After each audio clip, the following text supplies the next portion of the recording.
अस्सलाम वालेकुम नाज़रीन, सिंध टीवी न्यूज़ के प्रोग्राम में आऊँ हवा जो मेज़बान बशीर संजरानी। नाज़रीन, सिंध असेंबली तरफ़ां पास करायल नए मकानी कानून के वजूद में अचण खां पोइ मुखालिफ़ धुर जे पार्टियुनि जा एतिराज़ अञा भी बरक़रार आहिनि। कुछ धुरियूं हिन कानून की आड़ में सिंध अंदर एक भेरो ॿीहर नफ़रत जो बिज छटण की कोशिश करे रहियूं आहिनि। नफ़रत जो बिज नफ़रत की जेका बाहि भड़काइण लाइ सिंध की राजधानी वारे शहर कराची में चिड़ ॾियारींदड़ जेके आहिनि बैनर्स वग़ैरह उहे लगाए विया आहिनि। जॾहिं त चैकिंग वग़ैरह कई वई आहे। पुरअमन एहतजाज पुरतशद्दुद बनाइण जा ॿिया के मक़सद हासिल करण की कोशिश कई वई। मकानी कानून की आड़ में कराची के फतह करण की कोशिश कई वई। जॾहिं त जमायत इस्लामी तरफ़ां 29 ॾींहंनि ताईं उन्हनि जो एहतजाज उन्हनि जो धरणो जारी रहियो। रात के अंधेरे में हुननि एहतजाज ख़त्म करे छॾियो। कारो कानून अछो कानून बणिजी वियो। 29 ॾींहंनि ते उन्हनि जो एहतजाज जो आहे उहो जारी रहियो। पर MQM जमायत इस्लामी का गोए खणण लाइ अरबा ॾिहाड़े एहतजाज दौरान कानून के हथ में खणण की कोशिश कई। पुलिस जे गाॾियुनि मथां हमलो कयो वियो, जंहिंजे जवाब में पुलिस ऐं रेंजर्स लठबाज़ी कई। कानून के हथ में खणण रेड ज़ोन में अमुन अमान जी जेका सूरत हाल आहे उनखे ख़राब करण की कोशिश कई वई। ऐं इहो सभु कुझु उन वक़्तु कयो वियो जंहिं वक़्तु PSL में शिरकत लाइ आयल जेके परॾेही रांदीगर हुआ उहे जेको उतां गुज़रणा हुआ। लठबाज़ी ख़िलाफ़ कारो ॾींहुं भी मल्हायो वियो। ऐलान भी कयो उन ॾिहाड़े ते आख़िर कहिड़ी पई जो PSL जी जेका है उते PSL जेका रांद है उन जे लाइ जेके परॾेही हुआ उहे उते पहुतल हुआ। उन बाद जेको आहे सो पुलिस उन्हनि खे लठबाज़ी करे पोइ ते हटाए छॾियो। इहे सभु जेको आहे सो सवाल खणी अॼु पाण हलंदासूं हुकूमत तोड़े मुखालिफ़ धुर मेंबरनि सां त उहे छा था चवनि। हिन वक़्तु असां सां गॾु सिंध हुकूमत जा तर्जुमान ऐं कराची जा एडमिनिस्ट्रेटर मुर्तज़ा वहाब असां सां गॾु आहिनि। अचो त संदन ॻाल्हि ॿोल कयूं था पिया। जमायत इस्लामी जो है 29 दिन तक धरने में रही। वज़रा वहाँ पर गए, उन्होंने धरना जो है वो ख़त्म कर दिया, जबकि मुत्तहिदा कौमी मूवमेंट का कहना है कि इनकी मंगनी हो गई और इनको मामू बनाया गया। तो क्या कहेंगे? मैं समझता हूँ अच्छे माशरों में तो रिश्ते जोड़ने का वक्त होता है। कभी किसी को बहन बनाते हैं, भाई बनाते हैं, चचा भतीजा बनाते हैं, तो मामू बना दिया। ये तो अच्छे रिश्ते हैं, पॉजिटिव चीज़ें, तो उसको पॉजिटिव सेंस में लेना चाहिए। मैं समझता हूँ MQM वालों को भी अंदाज़ा हो गया कि एक अच्छे रिश्ते को कायम किया जा रहा है ताकि सिंध के अंदर जो हालात को ख़राब करने की एक साजिश है उस साजिश को बेनकाब भी किया जाए और उसको कामयाब होने से रोका जाए। तो मैं समझता हूँ हर बाशऊर सियासी जमात को अपना किरदार अदा करना चाहिए। और अब चूँकि मकामी कानून जो है तरतीब दे दिया गया है, अब हमारा टारगेट ये होना चाहिए कि जल्द से जल्द इलेक्शन हो, शफाफ तरीके से इलेक्शन हो और जो पब्लिक के नुमाइंदे वो इलेक्ट होकर ओहदे पर बराजमान। जमायत इस्लामी से जो कमिटमेंट हुई है क्या उस पर तरामीम होगी? बिल्कुल होंगी। हम एक जमहूरी सियासी जमात हैं। वज़ीर बल्दियात ने जो पब्लिक में आके बात की है कि इन जगहों पे हमारी आपस में अंडरस्टैंडिंग हुई कि हाँ ठीक है, इस कानून को मज़ीद एम्पावर करने के लिए इन तरामीम करने की ज़रूरत है। इंशाअल्लाह उसको काबीना में लाके काबीना से मंजूर करा के असेंबली में पेश कर दिया जाएगा। अच्छा, ये कानून बनने के बाद अभी भी जो कुछ पार्टीज़ हैं वो नहीं मान रही इस कानून को। जो है कुछ बैनर जो है नफ़रत अंगेज़ बैनर लगाए गए। आपने देखा है कि एहतजाज हुआ, उस एहतजाज का रुख मोड़ लिया गया। तो क्या कहेंगे, अभी जब तरमीम भी हो रही है उसके बावजूद भी कुछ पार्टी अपनी सियासत तो कहीं नहीं चमका रही? मैं समझता हूँ नफ़रत की सियासत को आवाम ने हमेशा रिजेक्ट किया है और एक बार फिर रिजेक्ट करेंगे। आवाम काम देखना चाहती है, काम होते हुए देखना चाहती है और काम होने की ज़रूरत है। तो मैं समझता हूँ ये इश्तियाल अंगेज़ी से बाहर निकलना चाहिए, नफ़रत से बाहर निकलना चाहिए और अपने बेहतर सिंध के लिए, बेहतर पाकिस्तान के लिए, बेहतर सिंध के हर शहर के लिए या पाकिस्तान के हर शहर के लिए हम सबको अपना किरदार अदा करना चाहिए। नाज़रीन, गुज़िरियल ॾींहुं वफ़ाक़ी वज़ीर असद उमर पंहिंजी हिकु तक़रीर में चयो हुयो त हू KP ऐं पंजाब जो कानून सिंध में चाहिनि था। सिंध में जेको मकानी कानून ठाहियो वियो आहे उहो कारो कानून आहे। हुन पीपुल्स पार्टीअ ते सख़्तु तनक़ीद कंदे चयो त पाकिस्तान पीपुल्स पार्टी गुज़िरियल 13 सालनि खां इक़्तिदार में आहे पर सिंध जे अवाम खे कुझु बि न ॾिनो आहे। हू पाण हाणे गैस, पाणी, बिजली ऐं बुनियादी सहूलियतूं जेके आहिनि उहे अवाम खे मुहैया कंदा। पीपुल्स पार्टी जेका आहे सिंध में नाकाम थी चुकी आहे ऐं ख़ासि करे सिंध जो अवाम उन जो भोगे पियो ऐं सिंध जो अवाम हाणे उन्हनि जे जेके नारे हेठि जेको सिंध जे अवाम खे परेशानी मिली उन्हनि जो कर्ज़ उहा चुकाए छॾी आहे। हाणे हू पाण सिंध में ईंदा ऐं सिंध में ख़ुशहाली आणींदा। अचो त पाण अव्हां खे असद वफ़ाक़ी वज़ीर असद उमर जी उहा तक़रीर ॿुधायूं था।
नाज़रीन हिन वक़्तु असीं पाकिस्तान हाउस में मौजूदु आहियूं। असां सां गॾु पाक सरज़मीन पार्टी जा senior vice chairman Ishfaq Ahmed Mangi असां सां गॾु आहिनि। अचो त संदन ॻाल्हि ॿोल कयूं था पिया।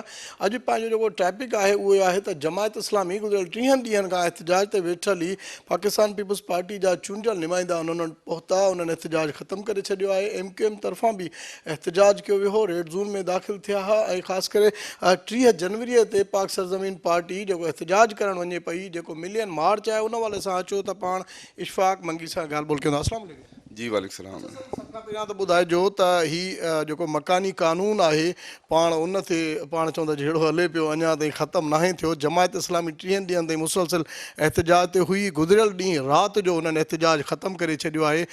उन खां पोइ ॿियो मुंहिंजो सुवालु इहो हूंदो त MQM बि एहतजाज कयो हो, रेड ज़ोन में दाख़िल थी। उन हवाले सां अव्हां छा चवंदो ऐं ख़ासि करे जेको अव्हांजो धरणो आहे मिलियन मार्च आहे उन हवाले बिल्कुलु 30 तारीख़ ते असांजो एहतजाजी मुज़ाहिरो आहे फवारा चौक ऐं ज़ैनब मार्केट। उते असां जेको आहे एड्रेस ॾिनी आहे। पूरी कराची जी अवाम तव्हां ॾिसंदो वॾी तादाद में ख़वातीन, नौजवान, बुज़ुर्ग ऐं पाक सरज़मीन पार्टी जा कारकुन वॾी तादाद में उते पहुचंदा ऐं उते असां पंहिंजे लाइ अमल जो ऐलान कंदासीं त अॻिते छा करिणो आहे। एक्चुअल सूरत हाल जेका मौजूदु आहे तव्हां ॾिसो था, इहा का ज़ाती असांजो ज़ाती को मसइलो न आहे। अवामी इशूज़ ते असां जेको आहे सो एहतजाज कयूं पिया। उन में ॾिसो जेको लोकल गवर्नमेंट जो बिल जेको 2021 में 22 में जेको हिननि जेको आहे सो आंदो आहे, असां हिनखे कारो कानून सम्झूं था ऐं असां सम्झूं था इहो अवामी मुफ़ाद में न आहे। इन हवाले सां पाकिस्तान पीपल्स पार्टी जो हिकिड़ो डेलीगेशन सईद नासिर शाह साहब ऐं मुर्तज़ा वाहब साहब जेके कराची जा एडमिनिस्ट्रेटर आहिनि उहे हिते आया पाकिस्तान हाउस ते। असां उन्हनि खे दिलि सां वेलकम कयोसीं ऐं उन्हनि सां असां ॻाल्हियूं कयूंसीं। उन्हनि खे ॿुधायोसीं त असांजी का इहा जिदोजहद को असां को गवर्नमेंट खे हटाइण जे लाइ कोन था कयूं या को असांजी कंहिंसां का ज़ाती दुश्मनी न आहे, पर हीअ अवामी इशूज़ आहिनि जेके हल थियणु खपनि। ऐं हुननि असांजूं ॻाल्हियूं तक़रीबन 70% असांजूं ॻाल्हियूं मञियूं। हुन चयो बिल्कुलु सही आहे, तव्हां इहो क्रेडिट वठो ऐं तव्हां बिल्कुलु तव्हां सही था चओ ऐं तव्हां सां असां ॻाल्हियूं कंदासीं। ऐं असां उन्हनि खे चयोसीं त 70% तव्हां ॻाल्हियूं मञो था, बाक़ी बि अॻिते जेके आहिनि उहो बि अवाम जे मुफ़ाद में शयूं न आहिनि। हिन वक़्तु ॾिसो को बि पावर 2001 जो जेको कानून हुयो उन में बि MQM सां मिली भगत करे ऐं MQM पंहिंजी गवर्नरशिप बचाइण जे लाइ, पंहिंजा ज़ाती मुफ़ाद हासिलु करण जे लाइ हुननि तव्हांखे सभु जेको आहे सो कानून तव्हां पाण वटि रखा, तव्हांखे हुननि कानून जेको पास करण जी इजाज़त ॾिनी। ऐं हिन वक़्तु जेको तव्हां कानून पास कयो आहे उन वक़्तु जेको आहे सो 47 डिपार्टमेंट हुया ऐं हाणे जेको आहे सो तव्हां जेको आहे सो 21 या शायदि 22 डिपार्टमेंट तव्हां रखिया आहिनि। तो असां सम्झूं था इहो ज़ुल्म आहे। ऐं पहिरीं ॻाल्हि मां तव्हांखे इहा बि क्लियर ॻाल्हि कयां त असां जेका जिदोजहद कयूं था उहा असां जॾहिं कराची जो नालो खणंदो त कराची सम्झो दारुल ख़िलाफ़ आहे, त असां कराची खां कश्मीर ताईं त चऊं था अख़्तियार मिलनि। असां चऊं था कराची जे मेयर खे जेके अख़्तियारात हुजनि उहे अख़्तियारात लाड़काणे, ख़ैरपुर, सखर, शिकारपुर, ठटे ऐं बदीन जे बि मेयर खे अख़्तियार हुजणु खपनि। असां पूरे सिंधी ॻाल्हि कयूं था।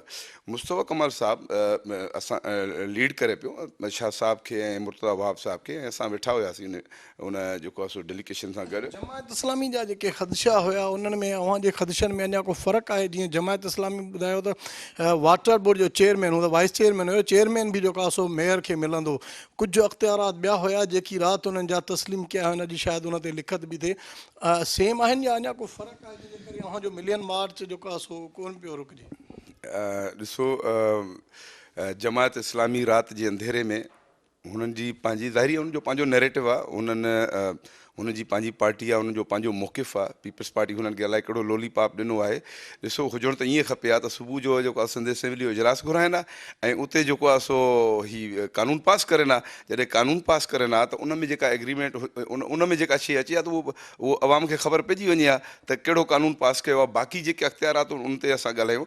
असां सम्झूं था हीअ सिर्फ़ु जेको पीपल्स पार्टी हिननि खे लोलीपॉप ॾेई करे हिननि खां धरणो ख़तमु करायो आहे, पर असां अहिड़ो कमु कोन कंदासीं। असां बाक़ाइदा जेको आहे हुननि खां कानून पास कराईंदासीं। गैस जो वॾो बहिरान आहे, बिजली जा बिल तमामु घणा जेको आहे सो वधीक अचनि पिया, अवाम परेशान आहे, तालीम तबाह आहे, एजुकेशन जो जी फैसिलिटीज़ न आहे, त आख़िर अवाम काॾे वञे? अवाम वटि हिकिड़ो ई सहारो हूंदो आहे, उहो एहतिजाज, उहो रोडनि ते निकिरंदो आहे। ऐं असांजो पुरअमन एहतिजाज आहे, इंशाअल्लाह ताला ही तारीख़ी एहतिजाज हूंदो ऐं हिननि खे नज़रसानी करणी पवंदी, हिननि खे पंहिंजा अख़्तियारात वापसि वठणा पवंदा ऐं अवामी मुफ़ाद में जेको बिल हूंदो उहो हुननि खे पास करिणो पवंदो। हीअं तव्हां चयो त मिलियन मार्च जो थींदो, हींअर जीअं MQN बि त एहतिजाज कयो हुयो, उन्हनि जो एहतिजाज कराची प्रेस क्लब ताईं हो, ओचितो उन्हनि जो रुख चेंज थी वियो, छा था सम्झो का ॿी कुवत उन में अची वई जंहिंजे करे रेड ज़ोन में दाख़िल थिया ऐं असांजे सिफ़ुनि में बिल्कुलु इतिहाद आहे ऐं मज़बूती आहे। असां पंहिंजे असांजा जेके वर्कर आहिनि बिल्कुलु उहे होशियारु हूंदा। बाक़ी इहा गवर्नमेंट, इहो बाल जेको गवर्नमेंट जे हथ में आहे, गवर्नमेंट जी बि ज़िम्मेदारी आहे त इन्हनि शयुनि ते जेको आहे नज़र रखी वञे। असांजो पुरअमन एहतिजाज आहे, लीडरशिप अॻियां हूंदी, MQM वांगुरु ईअं न हूंदी त ख़वातीन ऐं मासूम ॿारनि खे अॻियां करे, कारकुननि खे अॻियां करे ऐं पाण भॼी वञनि। असां वटि अहिड़ो सिस्टम न हूंदो। असांजी लीडरशिप बिल्कुलु अॻियां हूंदी ऐं वॾी तइदाद में कारकुनान, ख़वातीन सभु हूंदा इंशाअल्लाह ताला। तव्हां ॾिसंदो त असांजो मुज़ाहिरो जेको हूंदो उहो इंशाअल्लाह कामयाबी जी तरफ़ हूंदो ऐं हिननि खे पंहिंजा अख़्तियारात बि वापसि वठणा पवंदा। उन सां गॾोगॾु असां जेका अवामी मुफ़ादात में जेको हीउ एहतिजाज कयूं था, उहो सभिनि खे क़ाबिल क़बूल हूंदो। MQM पीपल्स पार्टी जेको आहे सो बिल्कुलु ही पाण में हिकु आहिनि। हमेशह हिननि इहो कयो आहे। हिते जेको आहे सो हे सूबे जी ॻाल्हि कंदा MQM वारा, त असां सूबो अलहदा कंदासीं। हिननि खे एतिरी ज़रूरत ई न आहे त हीअ सूबे जी ॻाल्हि करे सघनि ऐं सूबे जी अलहदगी असीं हिते वेठा आहियूं। हिननि खे गटर जेको आहे सो जो ढकणु लॻाइण जो त अख़्तियार हिननि वटि MQM वारनि वटि आहे कोन। हीअ कचिरो कोन था खणी सघनि त हीअ जेको आहे सो हीअ सूबो छा ठाहींदा जेको आहे असीं हिननि खे रद्द था कयूं। पाक सरहदी पार्टी जी इहा बिल्कुलु पॉलिसी आहे। सिंध हिकु आहे, हिकु ई रहंदी इंशाअल्लाह। कराची खां कश्मीर ताईं असां सिंध में ख़ुशहाली आणींदासीं। सिंध जी असीं ख़िदमत करणु चाहियूं था। पैदा थियूं त इक़्तिदार हिननि जो ॾिठो आहे जेको आहे सो त अच्छा, जेकॾहिं हिननि खां सवाल कयो त हीअ चवंदा त असांखे जेको आहे वफ़ाक़ पैसा कोन थो ॾिए। बाबा, सिंध खे जेके पैसा मिलनि था उहे केॾांहुं था वञनि? 10,000 खां वधीक, 10,000 अरब रुपयनि खां वधीक तव्हांखे 13 सालनि खां वफ़ाक़ ॾिना आहिनि। तव्हां चओ था सिंध में ख़र्चु कयो आहे, उहे पैसा केॾांहुं विया? लाड़काणे जी सूरत हाल तव्हांजे साम्हूं आहे, ख़ैरपुर जी सूरत हाल तव्हांजे साम्हूं आहे। तव्हां शिकारपुर, जेकाबाद, कंदकपुर वञो, उतां जी सूरत हाल एतिरी ख़राबु आहे। उतां जे माण्हुनि खां तव्हां उन व्यूज़ वठो, तव्हांखे उहे ॿुधाईंदा त बाबा हितां जी ज़िंदगी असांजी जेको अज़ाब बणाए छॾी आहे, उहा कंहिं बणाई आहे? Peoples Party. हाणे जेकॾहिं असां दादू, शिकारपुर ऐं जेको ठटे जी जेकॾहिं ॻाल्हि कंदासीं, पीपल्स पार्टी चवंदी MQM ज़ुल्म थी करे, पीपल्स पार्टी चवंदी त जेको वफ़ाक़ ज़ुल्म थो करे। त न, असीं पीपल्स पार्टी खां सवाल कंदासीं, छो जो वज़ीर आला सिंधी आहे, वज़ीर सभु सिंधी आहिनि, MPS सभु सिंधी आहिनि, चेयरमैन असांजा पंहिंजा सिंधी था थियनि। त असीं उन्हनि खां पुछंदासीं कराची में जेका सूरत हाल आहे उहा MQM हिते ख़राबु जेका सूरत हाल उहा MQM कई आहे। छो जो मेयर हिते MQM जो रहियो आहे। हींअर वसीम अख्तर मेयर हुयो, कहिड़ा हिन तरक़ियाती कमु कराया आहे? रड़ियूं कंदो रहियो। हींअर बि मुर्तज़ा वहाब जेको आहे सो वेठो आहे या ॿिया वेठा आहिनि। कराची में MQM ज़िम्मेवार आहे ऐं बाक़ी सिंध जेको असांजा बाक़ी जेके सिंध जा ज़िला आहिनि, जेके असांजा ॻोठ आहिनि, शहर आहिनि, वाण उते पीपल्स पार्टी ज़िम्मेदार आहे। हिननि ॿिन्हिनि MQM ऐं पीपल्स पार्टी सिंध खे वॾो नुक़सानु पहुचायो आहे।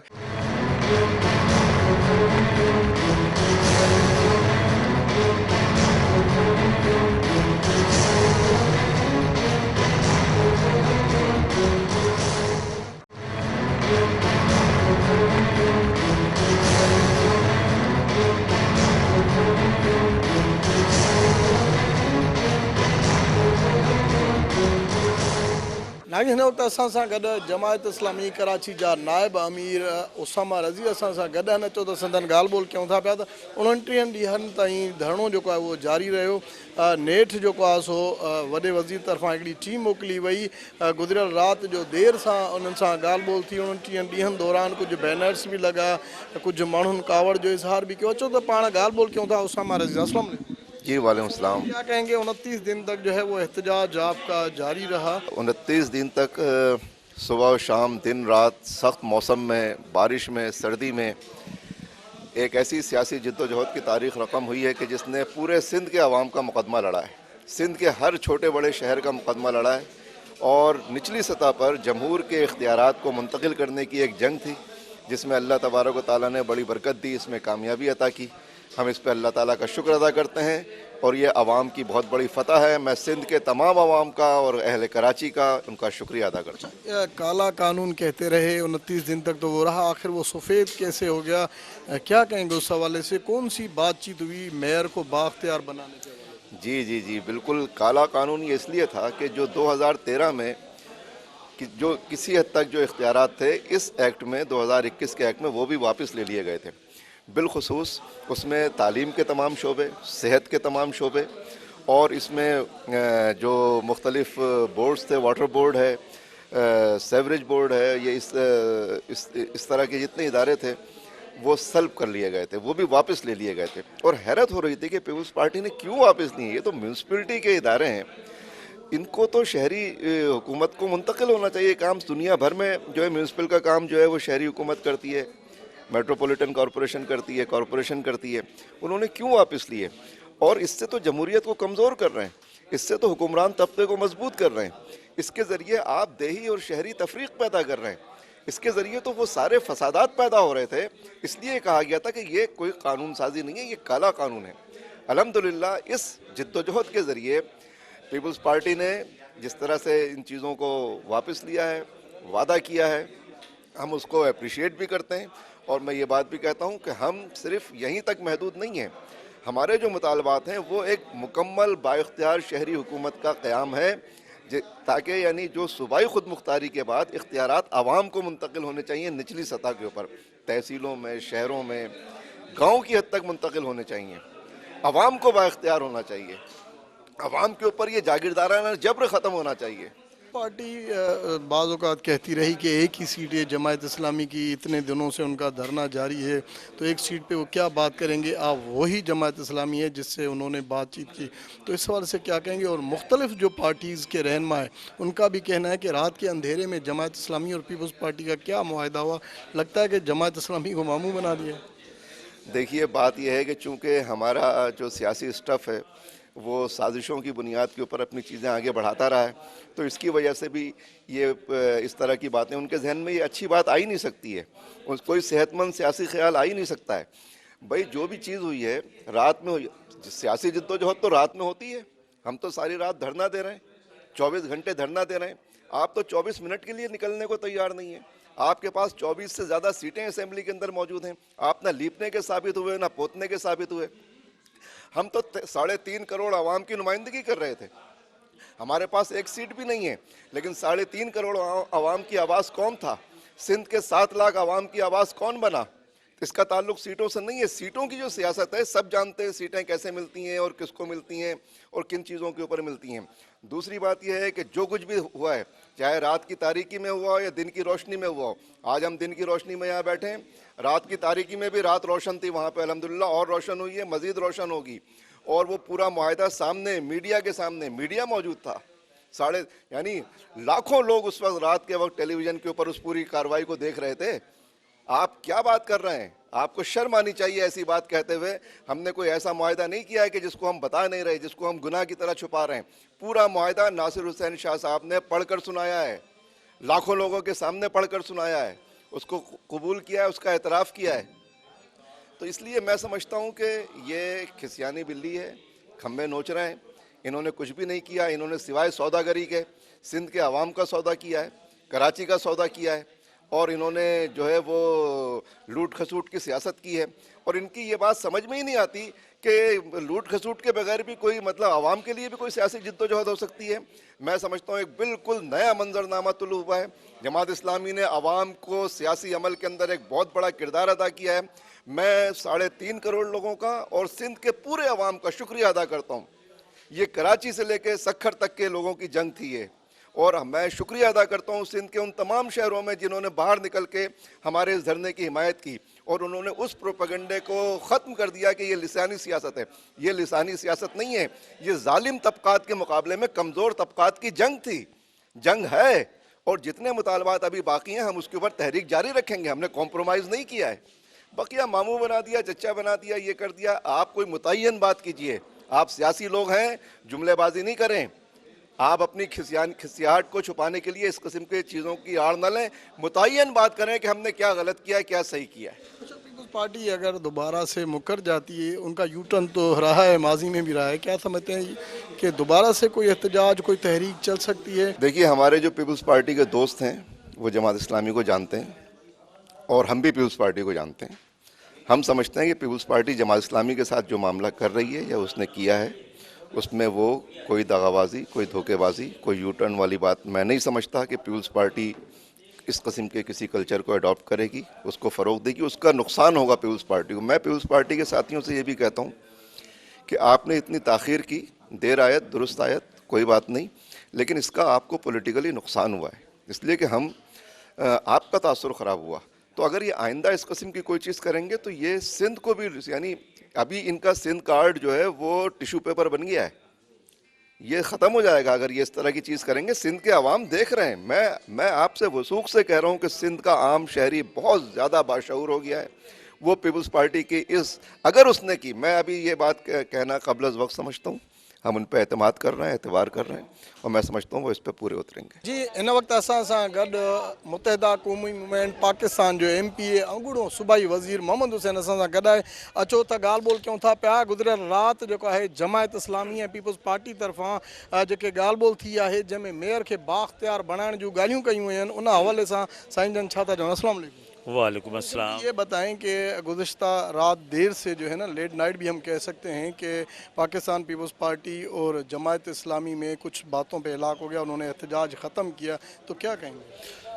देखें, ये जिस तरह कल रात को इनमें इत्तेफाक हुआ चंद शिकों पर, लोकल गवर्नमेंट एक्ट 2013 पर, तो इसके ऊपर तो मैं यही कहूँगा कि पाकिस्तान पीपल्स पार्टी ने कमाल होशियारी के साथ जमात इस्लामी को, जो उन्होंने 28 दिन से धरना दिया हुआ था, उससे उन्होंने आउट क्लास कर दिया और ये साबित करने में कामयाब हो गई पाकिस्तान पीपल्स पार्टी कि जमात इस्लामी का ये जो इंस्टांस था कि 2013 का बल्दियाती हुकूमतों का जो एक्ट है वो गैर आइनी है, गैर कानूनी है, आइन के आर्टिकल 140A से मुतसादिम है।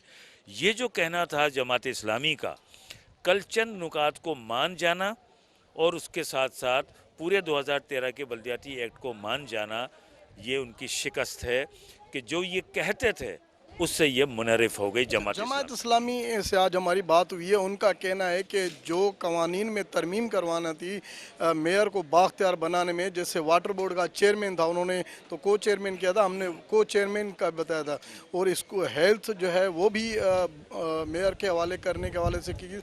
हमारे मुतालबात यही थे और यही मुतालबात हैं जो सबके हैं।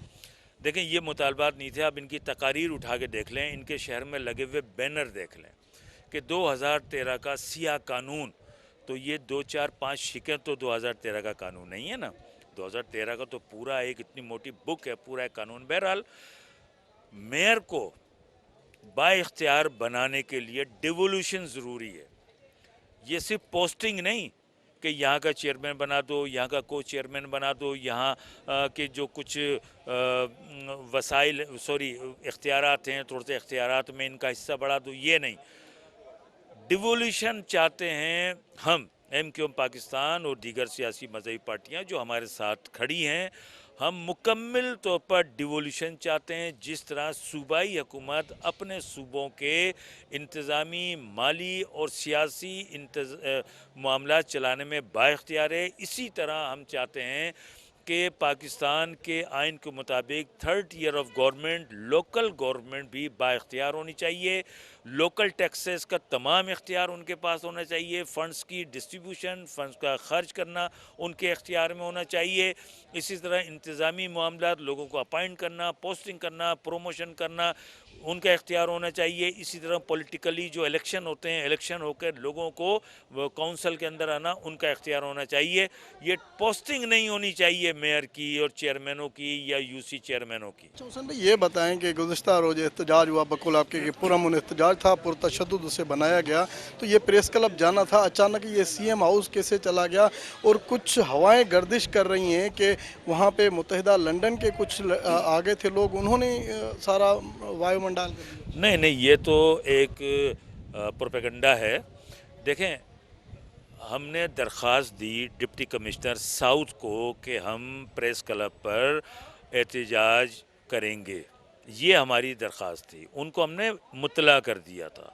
जब हमारी रैली मेट्रोपोल होटल के पास पहुंची, अब तो मेट्रोपोल होटल नहीं है, वहाँ पहुंची, दूसरे वाले सिग्नल पर जहाँ से एक राइट पे रास्ता जाता है प्रेस क्लब की तरफ या सिंध असम्बली की तरफ, उल्टे हाथ पे जाते हैं डिफेंस के लेफ्टिनेंट पर, और एक सीधा चला जाता है पीसी होटल मूविन पिक के सिग्नल पर। तो यहाँ जब हम पहुँचे, राइट वाला रास्ता भी बंद किया हुआ था, बैरियर लगाए हुए थे, और सीधा जाने वाला रास्ता भी बैरियर लगा के बंद किया था। हमसे आगे सैकड़ों की तादाद में मोटरसाइकिलें थी, हज़ारों की तादाद में लोग थे। जब वो उस जगह पर पहुँचे तो उन्हें रोड जब बंद आया तो वो मुश्तिल हो गए, इश्तियाल में आ गए कि हमें प्रेस क्लब जाने से रोक दिया गया। तो फिर वो जब मुश्तिल हो गए, मुश्तिल होने के बाद उन्होंने प्रेस क्लब जाने को छोड़कर वो सीएम हाउस जाने का उन्होंने इरादा करके और रुकावटें हटाकर वो चले गए। जब इतना बड़ा मॉब हो और वो मुश्तिल हो जाए तो फिर वहाँ ऑन दी स्पॉट कोई उनको रोक नहीं सकता कि कहा जा रहा है ना पीएसएल हो रहा था, इसी वजह से पुलिस एक्शन में आई। नहीं, देखें, बिल्कुल पीएसएल हो रहा था, हमें भी पीएसएल मुकद्दम था, और इसीलिए आप ये देखें सुबह 11 बजे से शाम 6:15 बजे तक पूरे कराची से हमारी रैलियाँ आई हैं। एक जगह कोई वाकया नहीं हुआ, कहीं रिपोर्ट नहीं हुआ, एक पत्थर नहीं फेंका गया, कहीं ट्रैफिक कंजेशन नहीं हुआ।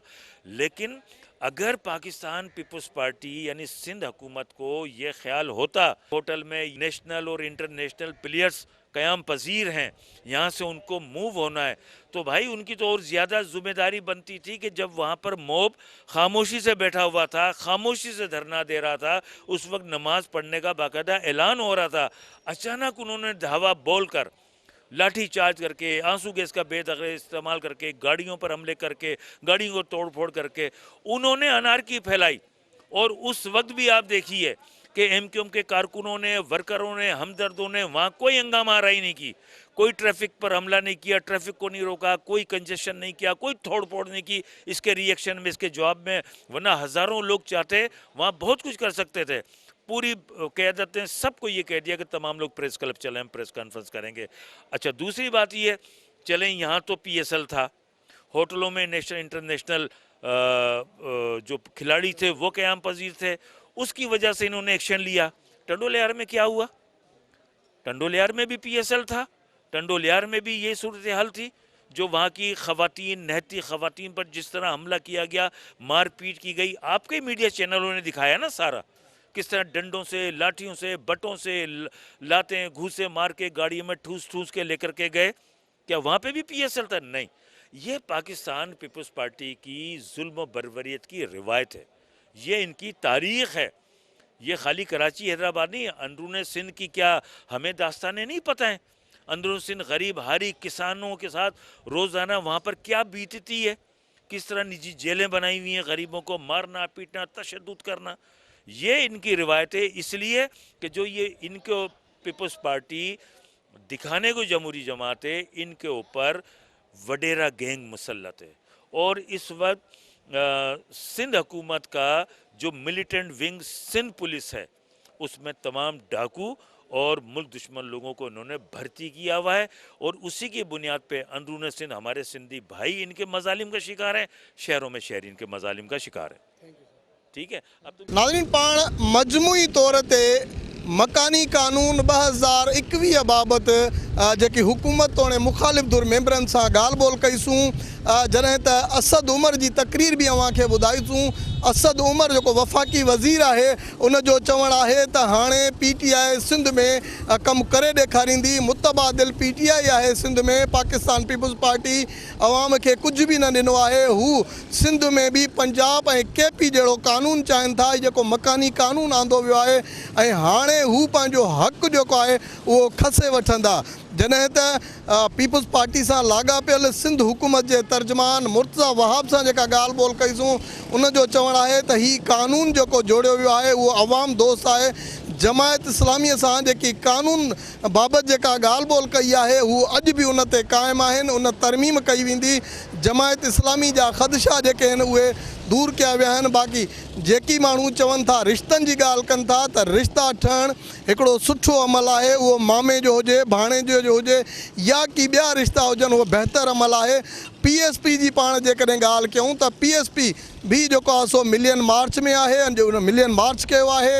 ऐं जॾहिं त उनजो बि चवणु आहे त कारो कानून आहे, जेसीं ताईं इन कानून खे वापसि न कयो वेंदो तेसीं ताईं वक़्तनि बवक़्तनि उन्हनि जो जेको एहतजाज, हुननि जेका स्ट्रगल आहे उहा जारी रहंदी। MQM बि जेको आहे सो हिनखे कारो कानून ॾिनो आहे। हुन चयो त जमायत इस्लामी खपी चुकी आहे। जमायत इस्लामी जेका आहे हाणे लॻे थो त पाकिस्तान पीपल्स पार्टीअ जी उहा बी टीम बणिजी चुकी आहे। जमायत इस्लामी जो ख़ुदि चवणु आहे त 29 ॾींहंनि ताईं हुननि एहतजाज कयो, हू पाण चवंदा रहिया त कारो कानून हुयो, पर हाणे पीपल्स पार्टी सां जेके ॻाल्हियूं थियूं आहिनि उन्हनि ॻाल्हियुनि ते हू मुतफ़िक़ आहिनि, जंहिंमें मेयर खे बाख़्तियार बणाए वेंदो। वाटर बोर्ड जो को चेयरमैन न, हाणे चेयरमैन जेको हूंदो वाटर बोर्ड जो उहो मेयर हूंदो। टैक्स प्रॉपर्टी टैक्स जेका आहे उहा मेयर हवाले हूंदी ऐं कुझु जेको आहे सो ॿिया मामला जेके हिन में शिक में अचनि था पिया उन्हनि ते बि इतफ़ाक़ थियो आहे। बहरहाल मकानी कानून त लागू थी चुको आहे। मकानी कानून ते सिंध हुकूमत जो वर्क जेको आहे उहो जारी आहे। हाणे ॾिसिजे त केतिरे हद ताईं जमायत इस्लामी सां जेके ॻाल्हियूं थियूं आहिनि, पाकिस्तान पीपल्स पार्टी सिंध हुकूमत उन ते केतिरो अमल करे थी पई। मुखालिफ़ धुर जो जेको एहतजाज जेके हलंदड़ आहिनि अञा बि उन्हनि जा जेके इख़्तिलाफ़ आहिनि उहे बरक़रार आहिनि। छा पीपल्स पार्टी उन्हनि जे इख़्तिलाफ़नि खे ख़तमु करण लाइ जीअं जमायत इस्लामी सां ॻाल्हियूं कयूं आहिनि, छा ॿियनि पार्टियुनि सां बि उहे ॻाल्हियूं थी सघनि थियूं? इन सां गॾु कैमरामैन ग़ुलाम मुस्तफ़ा रिंद, वक़ार शेख, अरसलान अमन सां गॾु पंहिंजे मेज़बान बशीर संजराणीअ खे ॾींदा इजाज़त। अल्लाह वाही।